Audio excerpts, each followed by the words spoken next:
পরিষ্কার পরিচ্ছন্ন রাখা উচিত।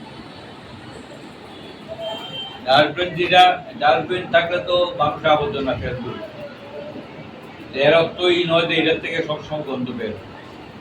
আবর্জনাগুলোকেও নিয়মিতভাবে পরিষ্কার রাখা, এটারও একটা রুটিন ওয়ার্ক থাকা দরকার।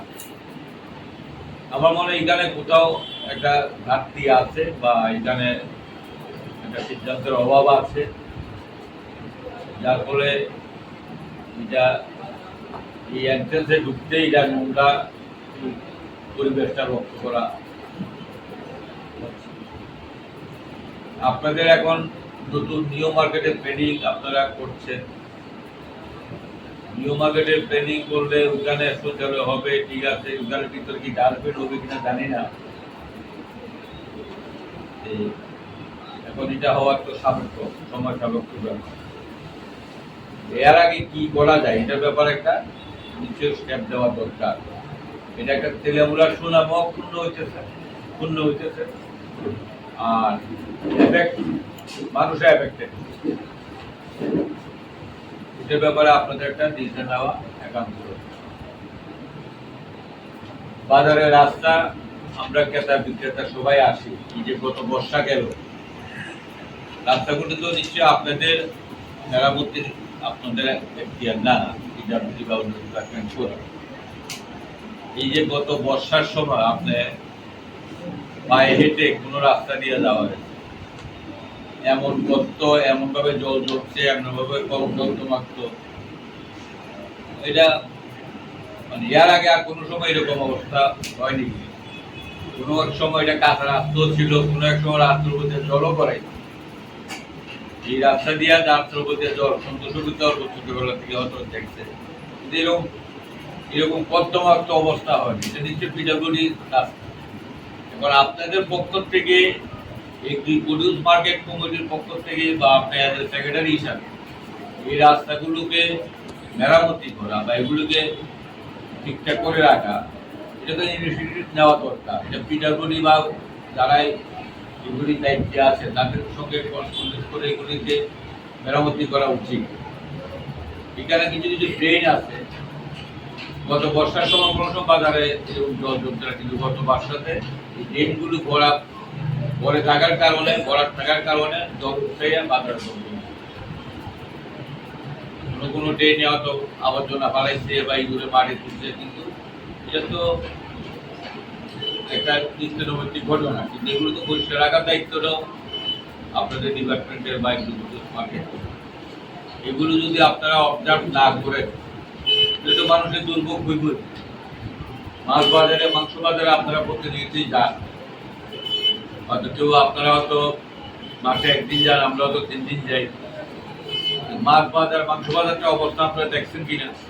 মাংস বাজারে ব্যাক সাইডে একটা রোড আছে, এই রোডে মানে পজিশনটা কি, যদি মনে আপনারা যাননি মাঝখানের মধ্যে বা 6 মাসও যান কিনা আমি জানি না। গত পূজার সময় চাঁদা তুলতে গেছিলাম, সন্তোষমন ওয়াকিবল আছে মাংস বাজারের পিছনে যে রাস্তাটা, কি অবস্থা। এটা তো কাজ করলেই হয়, বছরে বা 2 বছর কাজ করলেই হয় রাস্তাটা এত আবর্জনা। পিছনে কিন্তু অনেকগুলো দোকান আছে, খাওয়ার দোকান আছে, হোটেল আছে, রুটি তরকারির দোকান আছে, অনেকের গতিও আছে, কিন্তু এটা এমন নোংরা। বাজারের মধ্যে সবচেয়ে বেশি মানে নোংরা জায়গা হচ্ছে এখন এই মাংস বাজার পিছনের রাস্তা। এইগুলো নিশ্চয়ই এই মার্কেটিং অফিসের যারা দায়িত্বে আছে, আমি মনে করবো তারা কোনো কর্মকর্তারা বাজার ঘুরে এগুলি দেখেন। আমি আজকে বলতে এইখানে আমাদের পূর্বে একজন মার্কেটিং অফিসার ছিল রোদবাবু প্রায় কিন্তু এই বাজারটা এইদিকে এইগুলি সমস্ত ঘুরাঘুরি করত। যেখানে প্রবলেম দেখতো সেখানে উনি স্টেপ নিত। উনার অনুমতি ছাড়া কেউ একটা বার বসাতে পারেনি বাজারে। কিন্তু আজকে দেখা গেল কি স্বঘোষিতভাবে এই মার্কেটের জায়গাগুলো একটি প্রডিউস মার্কেট কমিটির জায়গা, ব্যক্তিগত মালিকানা অনেকে কনস্ট্রাকশন করে নিয়েছে। আপনারা কি অ্যাকশন দিলেন? এখন আমার দোকান আছে এখানে, আপনার থেকে মাসে ভাড়া দিই 100 টাকা, কত জানি ভাড়া জানি না, 125 টাকা। এখন আমার খুশি মতো যদি আমার দোকানটা কনস্ট্রাকশন করে দোতলা বানাই নিয়ে আপনি কি স্টেপ নেবেন? এখানে দেখা গেল কি ফল দোকানে এখানে দুটা দোকান কনস্ট্রাকশন করে নিচ্ছি পাক্কা, এখানে ঠিক আছে পাক্কা তো দোকানে এরা তো আপনাদেরকে ভাড়া দেয়, ভাড়া দিয়ে এরা কিভাবে পাক্কা করবে? পাক্কা তো আপনারা করে দেবেন, সরকার থেকে পাক্কা করে দেবেন, ব্যক্তিগত মালিকানা কি কেউ পাক্কা করতে পারবে? এখানে এই ছুটি যে স্টল গুলো আছে যেগুলো তারা নিজেরা উদ্যোগে পাক্কা করে দিচ্ছে, এটা তো সহজ হয়ে যাবে। এখানে 5 জন করবো, আগামী এখানে 2 জন করতে, আগামীতে আর 2 জনও করবো। এগুলোর ব্যাপারে আপনারা কোনো স্টেপ নেন। এগুলো অ্যাকচুয়ালি মার্কেটিং অভিষ্ট, কিন্তু মার্কেটের মধ্যে কিন্তু 10টায় আসলাম 5টা বাড়িতে চলে গেলাম, আমার তো একটা ন্যূনতম অফিসিয়াল কাগজপত্র ওয়ার্ক ছাড়াও তো একটা ওয়ার্ক আছে যে আমার মার্কেটটা পরিস্থিতিটা কি। বাজার বাদ দিন, বিশেষ সোমবার শুক্রবার কৃষকরা যারা তাদের সবজি নিয়ে আসে তারা এর উপরে বসে বিক্রি করতে হবে। কেন এটা হবে?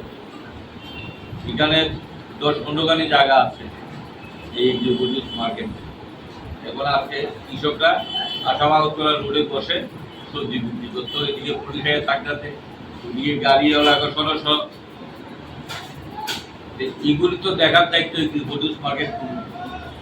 ক্রেতা বিক্রেতা এখন ক্রেতারাও কিন্তু আসতে পারে না বাজারে, ভিড় এমন ভিড় হয়, অথচ পেয়ে যাচ্ছে, কিন্তু আপনার ভালো না, ফিল্ড ভালো না, বসার জায়গা ভালো না। এই যে রাস্তাটা আপনি আপনার তো অফিসে এখানে আসা যাওয়া করে, এখানে নিশ্চয়ই কয়েকবার টাকর খাইতে হবে। এখন আধুনিক যুগ, কত সুন্দরভাবে মার্কেটটা, এই বেশি পয়সার ব্যাপার নাই, যেখানে বসাই এটাকে সুন্দর চকচকে করে দেওয়া যায়, কত পয়সার ব্যাপার এখানে লাগে। কিন্তু এই রাস্তাটা আছে দীর্ঘদিন যাওয়াত এদিকে ইট ভাঙ্গা, এদিকে গর্ত, এদিকে ইট উঠতে রয়েছে, উস্কা খাইয়া, কোনো ডিসিপ্লিন নাই। আপনি তো আমার উপরে গাড়ি তুলে দিতে, বাজারে পাইকাররা সকালে আসে, তাদের গাড়িগুলো ভিতরে থাকে, যখন এবার ক্রেতা যখন ঢুকে বাজারে বা কৃষকরা যখন ফসল নিয়ে আসে তখন রাস্তাগুলো একটু সরু হয়ে যায়, আর তখন গাড়িগুলি বাজার থেকে বাইরে যেতে শুরু করে। এই জায়গাটা দিয়ে কিভাবে বের হবে? এত লোকজন জাম থাকে, এর উপর দিয়া গাড়িগুলি করে যায়, গাড়িগুলি তো অন্যদিকে ঘুরে নেওয়ার একটা ওয়ে বাড়ি করে প্রবলেম। এই বাজারের মধ্যে মানে এত পুরানো বাজার এবং এত ল্যান্ড এরিয়া নেওয়া বাজার, কিন্তু সমস্যার জন্য বাজার গলিগুলো 2-3টা পিছনে এটাকে লাইট দিয়ে সুন্দরভাবে রাখা যায়। আপনারা বলছেন এখানে মন্ত্রদের খাওয়া দাওয়া হয়, এখানে সুযোগ পেলে তো খাইব। বাজারে কোনো একটা ভালো আলোর ব্যবস্থা নেই, কোনো একটা লাইটের ব্যবস্থা নেই। এই সমস্ত সমস্যাটা একদিনের সমস্যা নয়, এগুলি দীর্ঘদিনের সমস্যা। এখন আপনারা আজ থেকে 10 বছর আগে কৃষকের সংখ্যা ছিল 500, এখন হচ্ছে 5000, আগামী দিন হবে আরো বেশি। এই কৃষকগুলি তাদের উৎপাদিত ফসল নিয়ে কোথায় বসে বিক্রি করবে, এটা একটা পরিকল্পনা করার দরকার। আপনারা স্টল করবেন, ঠিক আছে করেন, এখানে ডাবল স্টোর করবেন, ট্রিপল স্টোর করার কোনো আপত্তি নেই, কিন্তু এগ্রি প্রডিউস মার্কেট এটা কৃষকদের মার্কেট, কৃষকদের উৎপাদিত ফসল এখানে বিক্রি করার জন্য মার্কেট। তাদের বসার সুবন্দোবস্ত আগে প্রথম চিন্তাধারা করা উচিত। তারা গরমকাল হলে রোদের মধ্যে বসে এখানে সবজি বিক্রি করে, গ্রামে দরজোর করে পড়ে, বর্ষা হলে বৃষ্টির মধ্যে বসে বিক্রি করে। এই সমস্ত কৃষক ভাইয়েরা যদি তাদের